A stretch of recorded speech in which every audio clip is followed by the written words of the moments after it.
ladies and gentlemen, if you're just now tuning in, thank you so much for showing up on Becoming Your Greatest Possible Self. This episode is brought to you by EmployeeEscapePlan.com, and that's www.employeeescapeplan.com. If you're looking for more customers to pay you more money more often, if you're looking for a business coach, an advisor, someone who's going to take you to the next level, who's going to give you the practical actionable items to help you succeed, Joe Nicasio is my coach and advisor, and he's constantly helping me refine my messaging and my branding, and I love the guy, and I highly recommend him. So if you want to grow and grow your business, Employee Escape Plan is your choice. Let Joe know Chris sent you, and have the best day ever.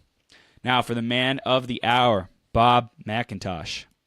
Bob McIntosh is a #1 Amazon best-selling author, helping entrepreneurs maximize their revenue and get out of their own way to have the business and life they've always dreamed of. He has spoken on stages for more than 10,000 people and over 2,500 hours. He helps businesses maximize their influence online and harness the power of the internet, and is here to help you do the same, no matter what size your business is. Bob, you ready to rock this? I'm ready to rock and roll. Are you? I'm ready, baby. I'm ready. You are now live on the show, Becoming Your Greatest Possible Self. Dude, thank you so much for taking time out of your schedule to be here and share your wisdom with our audiences today, man. Thank you. I'm stoked for being here, man. Thanks for having me. I'm excited to talk to all you guys out in Facebook land. Facebook, what's up? Awesome, man. Awesome. So really, before we start diving into your story and catching our audiences up on who you are, there is a theme today, and it's called Cultivating Your Inner Garden. And I'm curious, like, how have you found your relationship with your internal self, really developing your internal garden? How have you done that? What's been your relationship with that process? I think there's a lot of different ways. Part of it is, going out and just being aware of it. I think. Yeah. I think too many people aren't aware of what they're capable of. I heard a quote a long time ago that really resonated with me, which is people often overestimate what they can do in an hour and underestimate what they can do in their life. Wow. And I love that, because I think, if you talk about your internal, whatever you want to call it, right? Everyone calls it something different, but just being aware of what you can bring to this world over the course of your life, I think is going to be massively powerful to a lot of people. But then also, I think at the same time, you just, at the end of the day, if you're not aware of what you could be doing, then you're leaving potential on the table, I think. Dude, that awareness, that's the first step, man. Just recognizing where we're at. I know a lot of people get so in over their head about like where they could be and the vision and the future and all the possibilities, and just like get so ungrounded because of that, and they just get caught up and like frustrated because they don't experience those results. Exactly. Dude. That's awesome, man. Awesome. So great share. Thanks for sharing that. And we'll continue diving in for everyone listening to people's perspective on developing that and cultivating that internal garden and internal environment. So, Bob, let's start diving more into you, man, and your journey. How did you get to where you are today, helping all these people, speaking on all these stages, thousands of hours, man? That's no small feat. Like, how did it happen? It's actually really interesting. So if you had talked to me, or for many of you who might be watching on my Facebook, if you've known me from back in high school, I was the shy, nerdy kid that played Dungeons and Dragons and Magic the Gathering, and definitely was not in the cool crowd, if you will. So getting up on a stage would have been borderline mortifying for me at the time. And I had some really good mentors that helped me along with my first business, which is flipping houses, which we still do today. That's actually why I'm back in Buffalo right now, is just helping that business grow, because we've seen a lot happen in the last year. But actually, I got on stage more accidentally than anything else for some success that we had in my very first info product. So way back, this would have been 2011. We did an info product. We partnered with Angie's List and sold about 20 grand in the course of like a month or month and a half. Awesome. Which for my first info product, I was like, holy, what? Right. It was amazing, right? And so I was sharing some of my success on stage for that at this event, again, where some of my mentors were helping me with that. And if you had asked me before this, I would have told you you're full of, you know what, but I had a total out of body moment. I couldn't tell you what I said on that stage. There was about 500 people in the room. I had no idea what I said, what they asked. I literally, the only thing I remember about the entire thing was simply that when I was doing it, I was watching myself from above and kind of looking out at the crowd. And I just kind of knew this was what I was supposed to be doing, how I was supposed to be doing it. And I was just, it was whoa. And then like I got done and I got off stage, and literally for the next 3 hours, there was just a line of people that wanted to talk to me. Wow. And I was just like, this is what I'm meant to be doing. And I've just been pursuing it with an unbridled passion ever since. I got really lucky to connect with some guys over at a company called Fortune Builders, who are real estate educators, and they do a lot of stage speaking. So I was able to learn from them a massive amount of just amazing technique, and then just be able to practice it. And so but I think the biggest thing is just, I realize that I freaking love it. It's my happy place for me, being on a stage. Like, it's funny, I've done a lot of one-on-one coaching, and I just don't like it. It's not for me. Right. But you put me in the same content, the same information, 1 to 100, 1,000, 3,000, whatever it's going to be, and I'm like in my zone. It's the energy, baby. I love it, you know. And so that's kind of what happened, and I've just been literally pursuing it, like I said, like a crazy man running off the cliff. Just no cares, just go for it and see what happens since then. I love it, man. I love it. So, I really want to get into, a lot of people, they want success and they really hunger for success. Today we're going to be talking about excellence and how that really builds millionaires, right? And perfection, how that can bankrupt millionaires, or the potential to be a millionaire. But before we get there, like, what were some of your challenges growing on this journey? Because it sounds like you kind of just got thrown up there and had lots of success, and it's been a smooth ride ever since. Like, what have been some of the challenges, or breakdowns, or things that really got stuck along the process?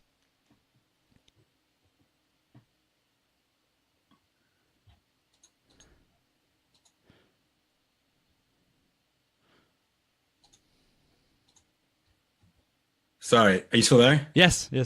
Oh, sorry. I was trying to broadcast to Facebook, and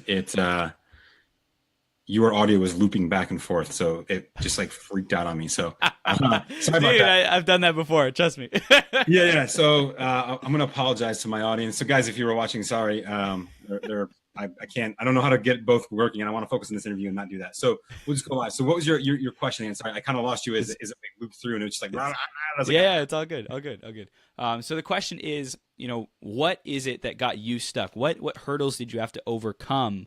Because it sounds like everything kind of happened smoothly and easily, but like, where did you get stuck? Where were there breakdowns along the journey? Yeah, so it definitely is not something that's easy. I'm going to state that right now. The journey is one fraught with hard work, ridiculousness, ups, downs, you name it, all that stuff. It's crazy on there. I think the biggest thing that I can tell everyone in terms of this journey is that you've got to be prepared for that, and you've got to know that you power through. There's going to be some moments, and I guess I'll say, excuse my language here, but there's going to be some shitty times. Yep. It's going to suck. There's going to be times where you're questioning what you do. I've lost relationships because of my pursuit. I've alienated a bunch of people that just don't want to talk to me anymore. But I've also made a lot of great friends that are some of my best people I know out there. Yeah. I've met some amazing folks doing some amazing things. And you've got to be willing to weather the down times, to know that the good times are coming. And I think that's the biggest thing is people get frustrated, they get upset, they get whatever it might be, and then they give up and they stop, just short of having that success. And so I think the biggest thing is just to be persistent in what you're doing. Never, always stop. I mean, shoot, watching you since we first connected, I know it's been a little while just because of some scheduling conflicts and things like that. But the fact that you go out there and you've got a 12-hour day of doing Facebook Live, and it might not matter that there's only one person on at one time, because at some point in time there's going to be 50, 60, 100 people on, and it's going to go up and down, and that, and it's okay, but you haven't stopped. You keep doing it. I think same idea, right? Like just be persistent in what you're doing and consistent with that persistence. Dude, that's beautiful, man. Beautiful. So how does excellence tie into persistence? How have you seen that correlation? It's a great question, and it's actually something I'm gonna talk about in my book. Nice. But here's the deal. When it comes to entrepreneurs, all too often we are driven by perfection, and I honestly believe that the only people that become entrepreneurs are perfectionists because they're not happy with where they're at. It's Right. not perfect for them. And so they go off trying to find it, make it, create it, whatever it's going to be. And that's why entrepreneurs, I think more often than not, maybe not 100%, but more often than not, end up being perfectionists because if you're not a perfectionist, you're kind of happy with the status quo. And so why change it? But what happens is that same thing that drives us to go out and be better, to build something better, and can a lot of times create success to a certain level, ends up being the same thing that holds us back. Because now we're growing, we're seeing results, we're seeing things like that for a lot of people. But then all of a sudden, when they need to take that next step, which is sort of letting it go and being okay with it not being perfect, that's where we struggle because we've used that idea of perfection to get us to a certain point, and all of a sudden, and it serves us very well to a certain point. But after that certain point, it stops mattering anymore. It doesn't count because you can only grow so far if it's relying on you to make it perfect. And I think the big difference for a lot of people is simply that excellence is defined by everyone else. Perfection is defined by you. And so even though you find it to be perfect, everyone else might not ever find it to be so. And if you're trying to make it perfect for them, it probably won't be for you or for somebody else in your audience. And so it's an impossible thing to truly ever achieve. And the example I always like to give in this excellence versus perfection idea is the iPhone, because it's something that everyone can understand. Right. The iPhone is not perfect, not by a freaking long shot. Compare it to any Samsung device or any Android device, and it's missing all kinds of cool features. It doesn't have a lot of things. So it's definitely not perfect in most people's cases. However, the things that it does have and that it does do, they do excellently. Yes. I've very rarely, if ever, heard someone complain about something not working on an iPhone. Now, on the reverse side, an Android phone, I hear people complain about things not working all the time, but it's almost always the new cool thing that they added in that's maybe not quite flushed out. It's not excellent, but it's the newest, greatest thing. And so there's a differential there, right? So neither phone is perfect, but they can both be excellent what they have. Excellent because it has all these things that this one doesn't. Excellent because it does the things that it does have very well. And that's a differential that we define excellence everyone else defines as excellent versus us defining perfection.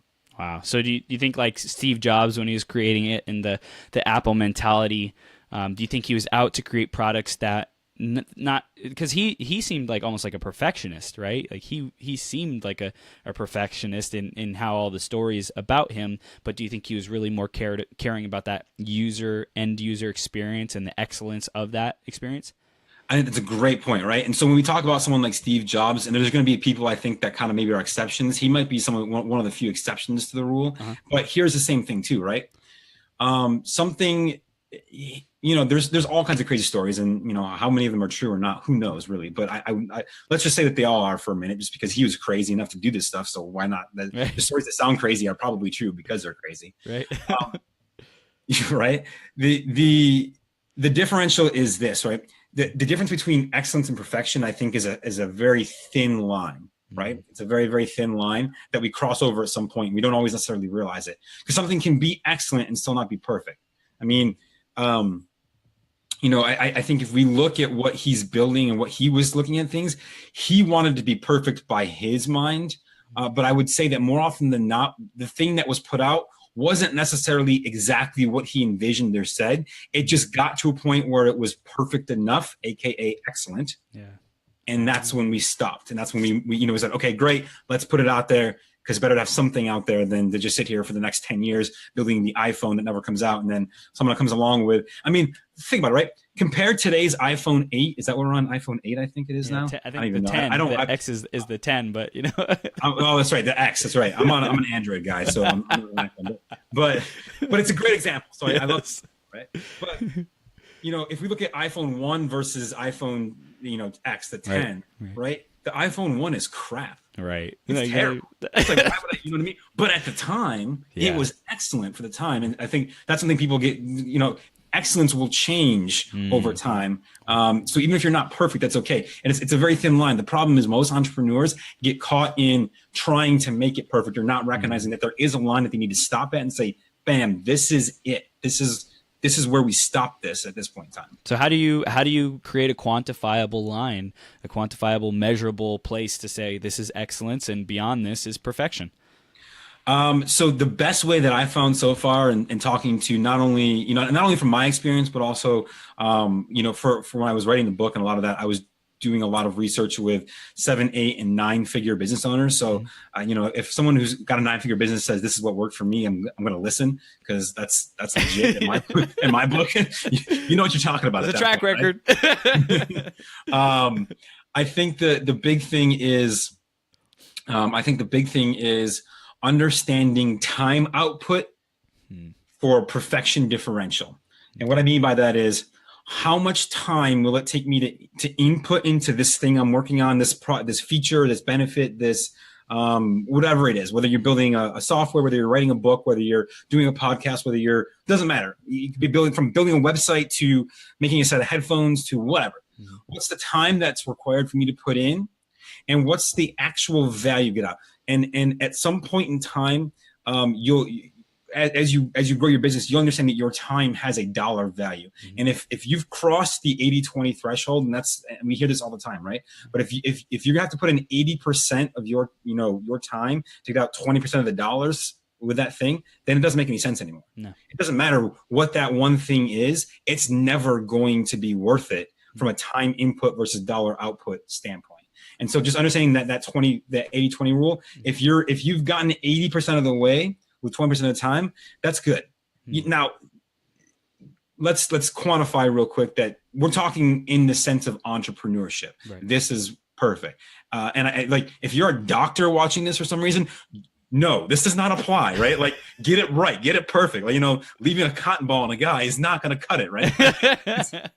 It's not a good thing. But when it comes to entrepreneurship, 99.9% of the time, we don't have to be perfect to still be excellent. And so be very conscious of your time, because it's the only thing that it's our most valuable resource. You can't get more time back. You can't buy more time back. You can't create more time. It's literally, once it's spent, it's gone. And so if you're spending time on that, what are you not spending time on your business that could be helping it grow? And generally, I'm going to say focusing on a revenue generating activity. More often than not, that pursuit for perfection takes away from what we call RGAs, revenue generating activities. Yeah. And listen, if you're not doing revenue generating activities, you're not going to have a business for very long. Right. Because at some point you're going to realize, I'm working 100+ hours a week for no money. Right. I might as well go back to working 40 hours a week and at least get something. Right. So it doesn't make any sense at that point. So keep track of your time. Wow. Awesome. I love it. So just to recap, the distinction between the fine line between excellence and perfection is the ROI, the return on investment of your time, of the amount of energy that you put in. So we have to be aware, like we talked about awareness at the very beginning. Be aware, measure that stuff. Ask yourself, how much is this thing returning on the investment to me? And something people might be asking themselves, Bob, is what about building relationships and more of a long-term thing? Because I know for me, a lot of the stuff that I'm doing on this marathon takes 12 hours of my day, but I'm building some incredible relationships with influencers, learning how to tap into networks, learning how to interview people. And I wouldn't say that's the most immediate return on investment, although I am focusing on building funnels, creating lead magnets, getting people into a sales funnel to sell them coaching. It's not exactly the fastest process. So I'm curious what your take on entrepreneurs who are kind of moving back and forth between those longer term return on investments and the immediate term. Yeah. So what I would say is, with your own example and I think this is a perfect example actually, is you're spending 12 hours and it takes time and it's building skills, which is all great things, right? Those are maybe not RGA specifically right now, but they will become down the road. But the differential here is you don't spend 12 hours interviewing one person. You're not on with me for 12 hours. Because at some point in time, being with me for 12 hours is going to have a diminishing return to the point where your time with me is not outputting enough value to you long term. Wow. So you're doing different. You have me for an hour, another person for an hour, another person for an hour. And so even though you are chunking out a big chunk of your time, Mm-hmm. you're doing it in a way that is, 80% effort for this guy, 80% effort for 80%, 80% over the course. And so you're on average, I'd say getting 80% or better of your time return out of it, versus spending 12 hours with me, which there's no possible way. No one wants to spend 12 hours with me first. Like even my girlfriend, maybe, but it comes down to, at the end of the day, that. So I would say, Now, how do you quantify building a relationship? Well, that's hard, right? It's hard to say, okay, but, spending time. But at the end of the day, again, this for you, this 12 hours spent for you, and I'm using you for example just because you put yours in, but anyone else, if you guys are watching this, same idea. What is your 12-hour marathon that you do? You have something that's equivalent in your business. I don't know what it is, but you have something that's equivalent. This is in a way a revenue generating activity, because you got sponsorships you're talking about, you got people on, people are learning about you, I'm tagging you in things. So if just one person decides from this 12-hour interview to join your coaching program or to get with one of your sponsors or something like that, you're probably going to make some money from it. So it is in a way revenue generating, and that's okay, in addition to all the other benefits you're getting, which is building relationships, interviewing, getting more comfortable in front of cameras, all that stuff, which is great at the same time. So awesome. I think that's good. Now, if you said, hey, I'm going to do 12 hours, 3 days a week, that might be pushing it, right? Not just from like a actual physical standpoint of just going live for 12 hours, for 36 hours. I mean, that's a full-time job of just going live, right? But once a week, for sure. And again, breaking it into chunks, even better.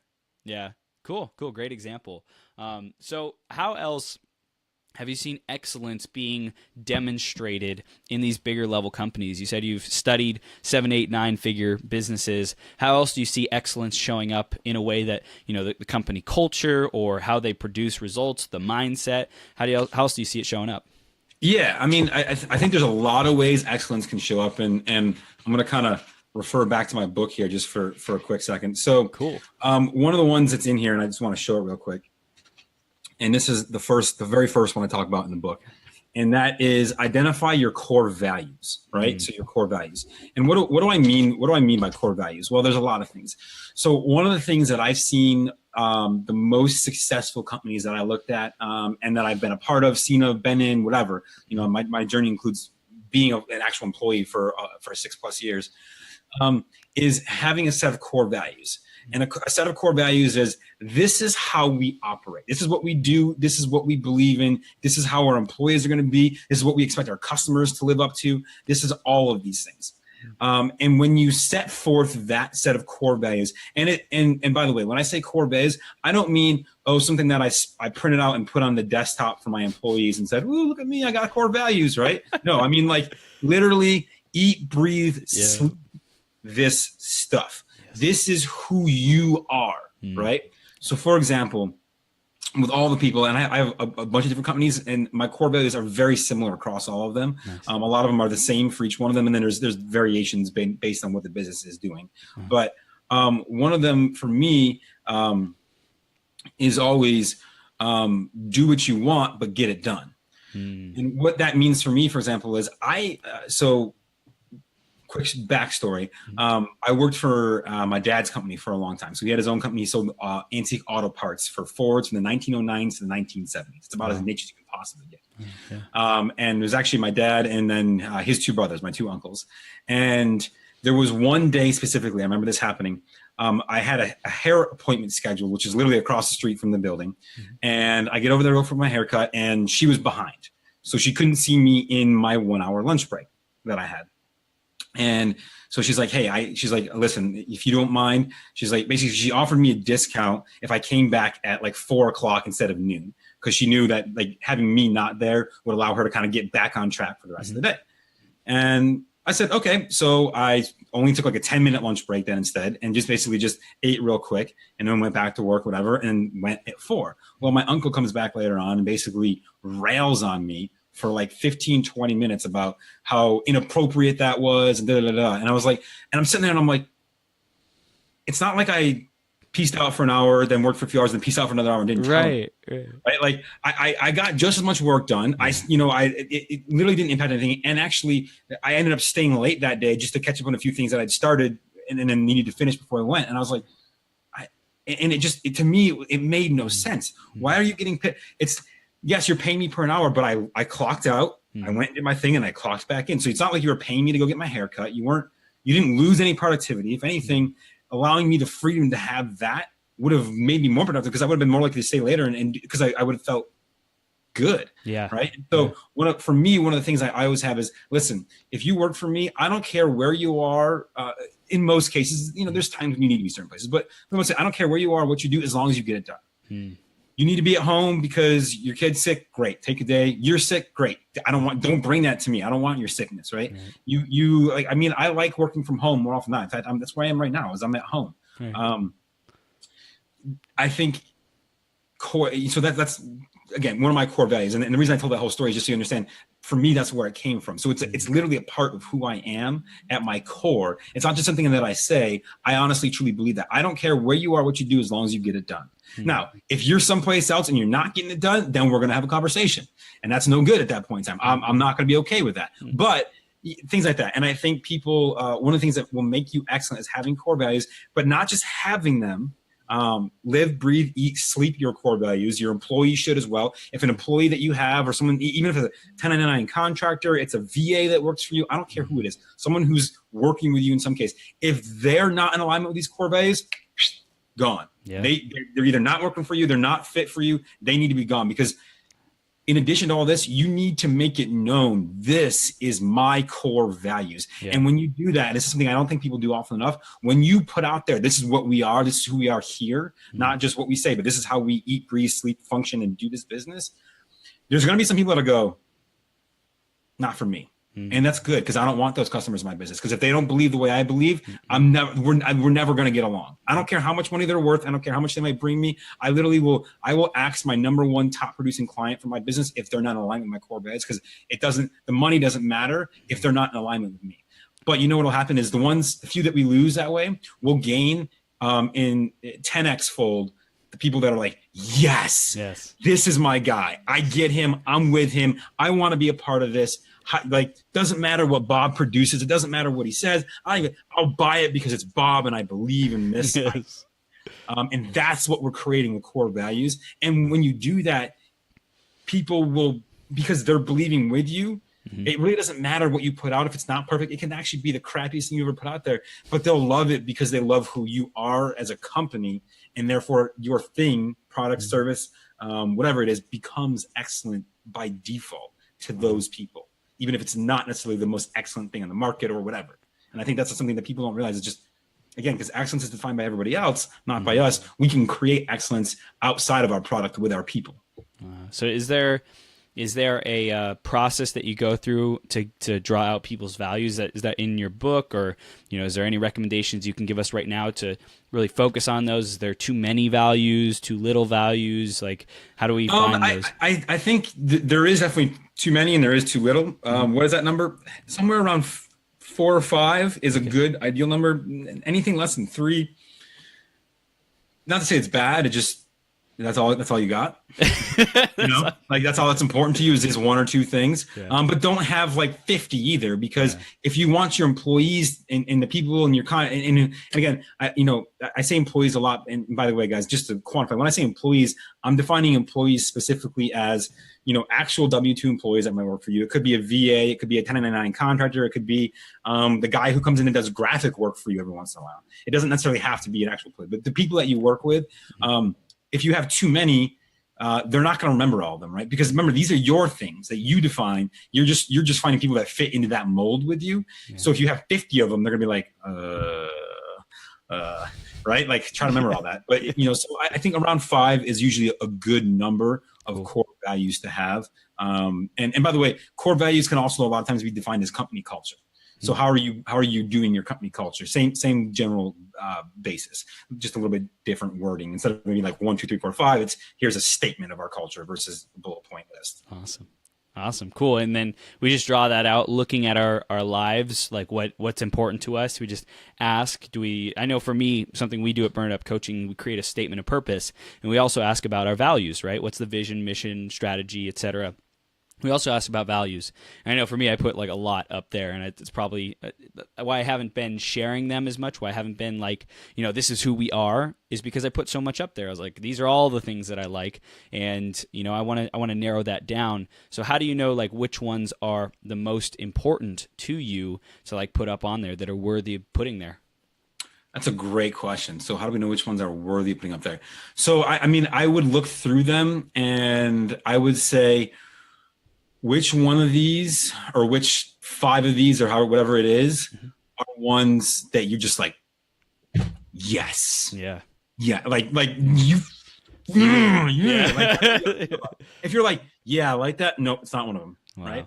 And here's the other thing too, right? So you can have, let's just say 5 core values. Within those core values, there's a lot of different terminology for structures and things like this. But one of the most popular is I've got 5 core values, and then each of these core values may have pillars of success with them, right? So, if I'm saying, do what you want, where you want, as long as you get it done is a core value, great. Well, then that means, there might be pillars, which is communication is key. All right. If you're not here with me, then you need to be in communication with me. That's a huge component of this being successful.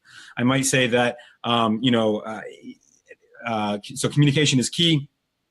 Number 2 is always be available.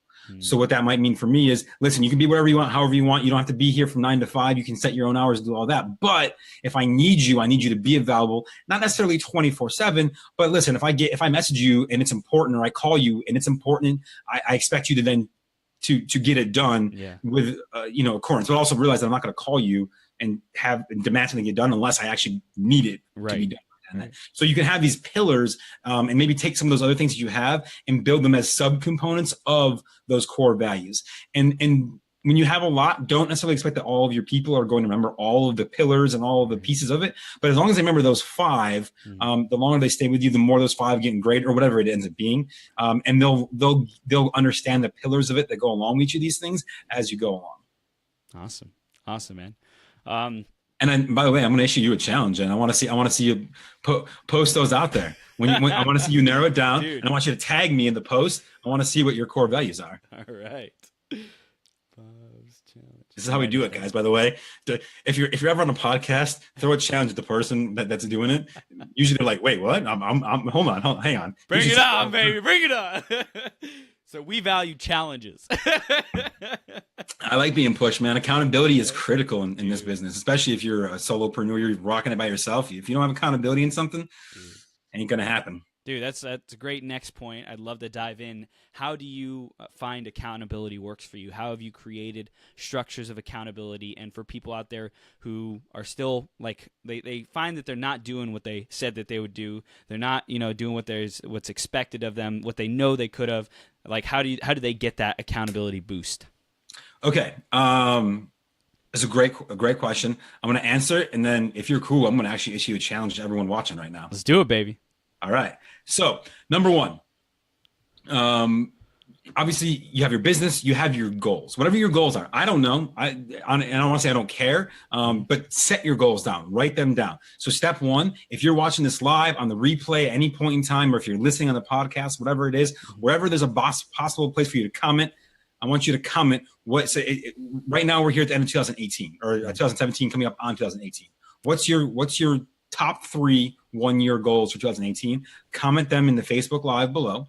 All right. This is what I want to accomplish next year. So that's step 1.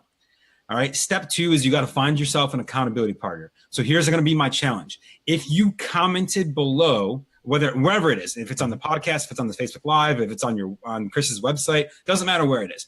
I want you to find someone else who has goals, and I want you to tag team with that person. You're going to send them out. You're going to comment on their comment. Hey, love your goals. Want to support you. Let's be accountability partners. And now once a month for the rest of 2018, the 2 of you are going to connect and check in and say, what the heck are you doing? How is those 3 things coming? Where are you at with it? And that's the biggest thing, is just find someone who can hold you accountable. It doesn't have to be crazy, but just knowing that someone's going to call you in a month saying, hey, you had 3 things to get done. Where are you at? Will generally motivate you to do that. And by the way, vice versa. And here's the rules for this, right? Number 1, you have to be committed to doing this once a month for 15 to 30 minutes. That's not a big commitment for your time. I don't care who you are. You can find 15 to 30 minutes a month to check in and hold someone accountable, because that same person is going to turn around and do it right back to you. Mm-hmm. Number two, when you do this, there is no room for bullshit. You give me an excuse, I'm going to call you out on it. No, dude, that's not a legit. Now you tell me, yeah, I got hit by a car and I'm a paraplegic and things are a little bit behind. Okay, fine. I get it. But you tell me, yeah, well, it's Christmas time and I just really wanted to watch Elf. No. I love the movie Elf. Love that movie. But no, that's an excuse, and you know it. Yeah. Right. And I'm going to call you on it. And you have to be willing to be called and not take it personally, and willing to call out and know that by doing so, you're actually helping someone else get more success, which is a huge thing for them. And by the way, when you give, it comes back 20-fold. Okay. Yeah. So that's the challenge for everyone. And if you don't have an accountability partner. Now, how do I do this? Personally, I have a weekly accountability partner, and this takes a bit more time and commitment. So this is not something you want to just randomly pick someone and go with, right? And by the way, guys, it can be groups of 2, 3, or 4. Don't do more than 4, because it becomes a scheduling. After 4 people, it's really difficult to find a scheduled time that works for everyone when you get more than 4. But anything less than 4 is fine, except for 1. Obviously, 2, 3, 4. That's your numbers. 2, 3, 4. You can't be an accountability partner to yourself. I mean, you can be, but it's just what's the fun? Right. Yeah. So you can do that. So I have a weekly accountability partner. Now, that's a person that knows my business very well. In fact, for my real estate business, we're not partners. We're accountability partners. He has the same business I do, just in a different city, and that's an important thing too. When you're doing accountability, you may not want to pick someone that's a competitor to you, in your own niche or market, simply because you might not want to be telling them about what you're doing, not because you don't trust them or whatever it is. Like if I don't trust a person, I'm probably not going to, their accountability to me is not going to be very impactful. Right. But it's just better to have someone outside that niche, or if they're in the same niche as you, they're different. So he's a real estate investor, same as me, but he does it in Denver. I do it in Buffalo. So there's never going to be a time where I'm like, ooh, I don't really want to tell him that, because it's always there. And then he also gets what I'm trying to accomplish. So let's just say, for example, that you're trying to be a life coach.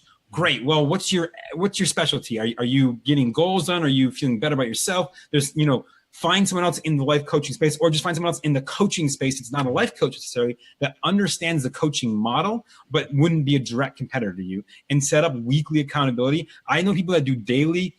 It's up to you. How much accountability do you need? I don't need a daily accountability because, listen, number one, I just don't have time for it. Number two, I have enough self-motivation that daily is not going to be a thing. Like, that's going to annoy me more than anything else. And it's true. So you gotta understand where you're coming from. So for me, weekly is great. We get on the phone for once a week for about an hour, 30 minutes for me to tell him what I got going on, and then for him to provide feedback, and then vice versa. And it's been great. And so I would do that. So find someone. Not sure who someone is. Literally just post, especially for guys. I know a lot of us are, especially in the coaching space, things like that, or online, digital entrepreneurs selling products, e-commerce, things like that. A lot of times we're one-man teams and we work here in our office, our home office by ourselves. So we're not out meeting people. And I get that. So post to Facebook. Yeah. Just say, hey, looking for an accountability partner. You'd be surprised how many other people are like, man, I need one too. And when you see them out there posting, either jump in with them or invite them into your group. If you already got a good accountability partner, maybe bring in someone. As long as they're going to be complimentary, they're going to bring something to the group, then you're good. So for example, we have 2 of us. We're looking for a 3rd right now, but we really want the right person who's going to fit with us, brings a lot of knowledge that we can help and they can help us. That way we're maximizing that time for all 3 of us. Yeah. Dude, that's beautiful. Beautiful. So you heard it from Bob. Challenge. The gauntlet has been thrown, ladies and gentlemen. Comment below if you're accepting the glove here. I'd challenge. Slap the screen with it. Whoosh, whoosh. Comment below if you're accepting. That's awesome, Bob. I love it. Love your style, man. So I want to keep diving into this excellence thing. Like, where do you think people just are totally bullshitting themselves and lying to themselves about being excellent and living an excellent life and living an amazing, extraordinary life? Where do you think people are doing that to themselves? I think that's a great question, by the way. So where are people believing their own BS, essentially?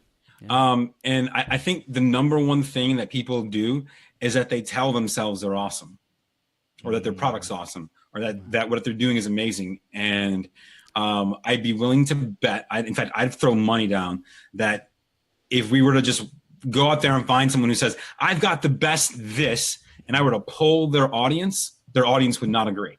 So let me say, someone who thinks they have the best, but they're struggling, they're not seeing the success they want to, I guarantee you, almost like literally, I'd be willing to put down money on it, that if we poll their audience does not feel the same as they do. And I think this is the problem.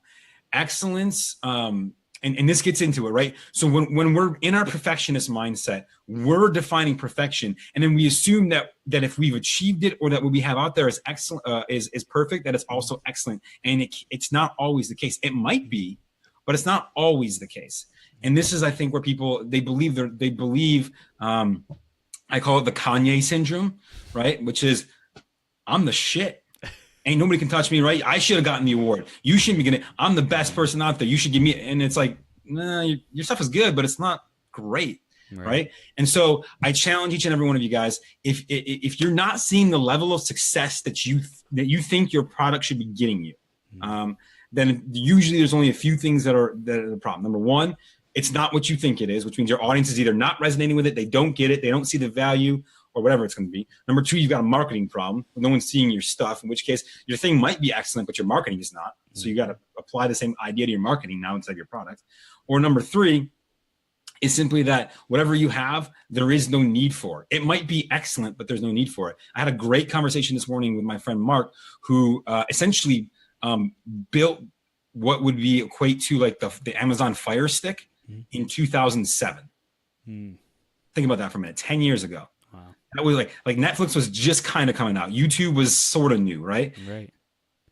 It was an awesome thing. It was a great product. It worked. It was a great idea. It was well executed, but there was no need for it yet because it was too soon and people hadn't come. Now today, people will probably buy it all day long. Why? Because it's a better product than what's on the market currently. It's a bit more expensive, but better than what's on the market. But people understand it. They get it. Right. So I think that's the difference. So it's excellence in one of those three areas. But I'm going to focus. I think the biggest one is people believing their own BS, that their stuff's excellent. Poll your audience. Ask. Number one, if you don't have a Facebook group, get a Facebook group, because you can do all kinds of polls with lots of options in them, which is great. Facebook just released, I just saw this like a day or two ago, that on your personal profiles, you can do polls. Your business page, you can do polls. Twitter, you can do polls. Poll your audience. And I'm going to straight say up, I plagiarized this idea from Ty Lopez. I was at a conference called Thrive not that long ago. And he said, poll your audience literally until they're sick of hearing from you. And if you do that, you're going to find out, I'd be willing to bet that if you're struggling for success, you're going to find out that your stuff is not as excellent as you thought it was. And more importantly, you figure out why, so that you can fix those things so it can be, right? Because again, excellence is not defined by us. It's defined by our customers, our people that we interact with, those folks. So you have to be polling them to figure out, what do they want? And again, this comes down to, it may not, you might look at that and go, that's the stupidest thing ever. That's counterintuitive. I don't want that. But your audience is going, no, this is what's going to make it excellent. And you're like, okay. And sometimes you just, even though you want something, at the end of the day, if no one wants to buy what you want or what you got, then it doesn't matter from a business perspective. Like, you can have it, but if no one wants to buy it, it's not going to be a good business for you. Wow.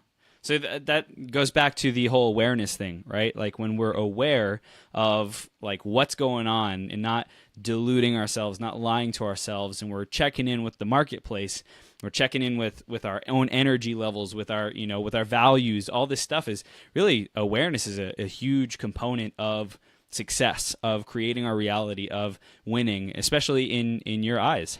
Absolutely. That's awesome, man. I love it. So for everyone out there listening, Bob is delivering some gold right now. And Bob, we want to hear from you, like, what is it that you're out to create in 2018? Since you're challenging us, man, you're throwing down the gauntlet for us. What are your top 3 goals? What are you creating, man?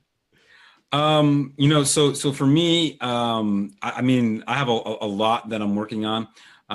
My big picture goal is just to help more entrepreneurs be more successful through what they're doing. I've been through a lot, through the trenches, been doing this for almost 10 years now. And I've learned a lot, and I want to help other people be more successful. The book is part of that, right? That's just a lot of my knowledge of my own time, of me doing things. It's a lot of time interviewing and things like that with other people. So I think that's it. For me, one of my big goals is to next level my income for this year. That's really my focus.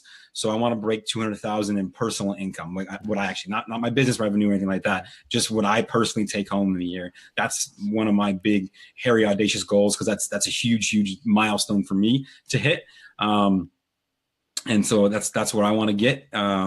And with that, and then the other big thing that I'm really working on, and this is long term. This is not 2018 goal necessarily, but big term is I want to change the way we educate kids in this country, in the United States specifically. I think we're leaving a lot on the table to be desired. I think how we're educating kids is the problem, not necessarily what we are teaching them, but how we're doing it. And so I'm working to build that, and it's not going to happen in 2018. I mean, there's just, you don't start a revolution of education overnight, right? There's some infrastructure to deal with. Put the infrastructure in place, start making that happen, find some really awesome people that have really great ideas, and really kind of build a think tank of how do we educate, how do we get better, how do we teach people to learn and better so they can learn how to learn at a higher level.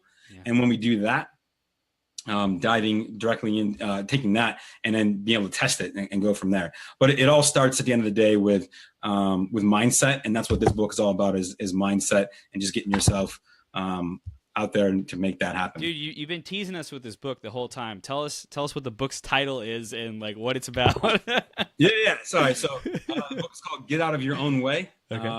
And it's basically, it spawned from, I don't know, after a couple of years of speaking, I just saw a lot of brand new entrepreneurs, which is a lot of who I speak to on stages, getting in their own way with stupid things. And if I can share a quick story with this, which was, I was at a class, it's an internet marketing class, teaching someone the basics, like set up Facebook, set up Twitter, set up LinkedIn, and get yourself out there on these platforms for your business. And one of the ladies says, "Oh, I can't do any of this stuff yet because my website's not done." I said, "Well, why?" This particular group had their website built by a company that I work with.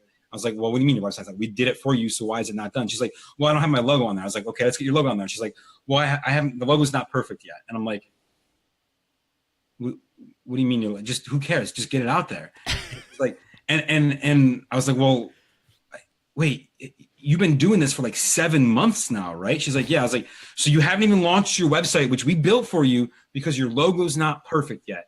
She said, yes. And I was just like, like, to me, I was like, how? Who cares? I was like, literally, unless your logo is like a freaking Nazi symbol, nobody's going to care about your logo. Your logo is only important to you, right? Right. It doesn't matter. And to me, that was like the trigger moment for me to say, wow, she needs to get out of her own way. And that's where, the book spawned. And so then I'd already been kind of cataloging a lot of things. So this is a culmination of things that, and by the way, I am just as guilty of it. When I first got started, a lot of things that are in this book were the things that I struggled with. I was like, oh my God.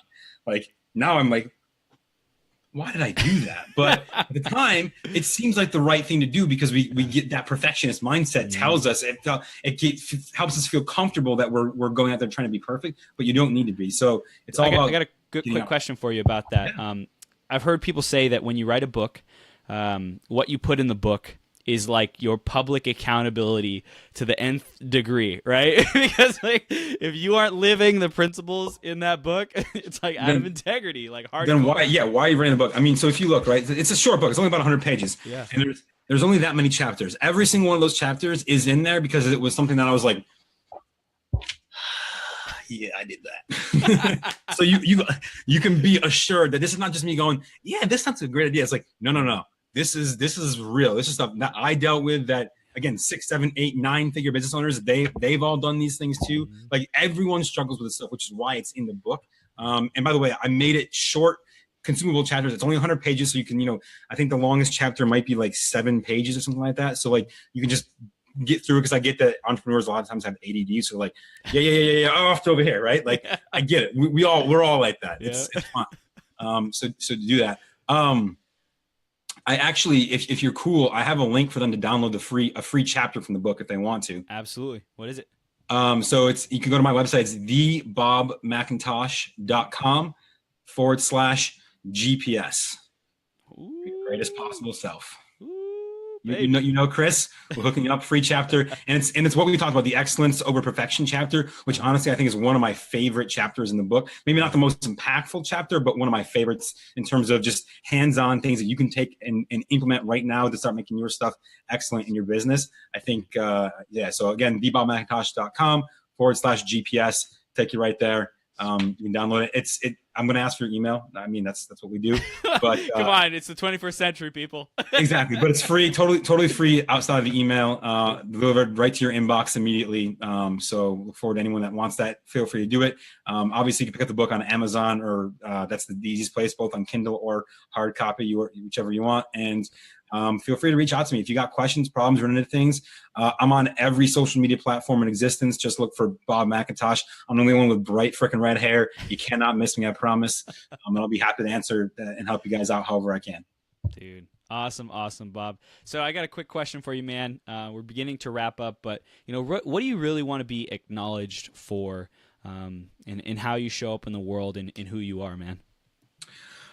For me, the biggest form of acknowledgement that you can possibly give, anyone can possibly give me, is to simply take action on what I say or do, or what I ask you to do, or what I coach you on, or what I teach you, or the information I provide. If you're doing the things that I taught you and you're having success with them, and by the way, if you're doing the things I'm telling you, you're going to have success with them. Why? Because there's no way not to, right? The things that I teach and the things that I do, the things that are in this book, all the stuff that I put online, like, it's out there because I know it works.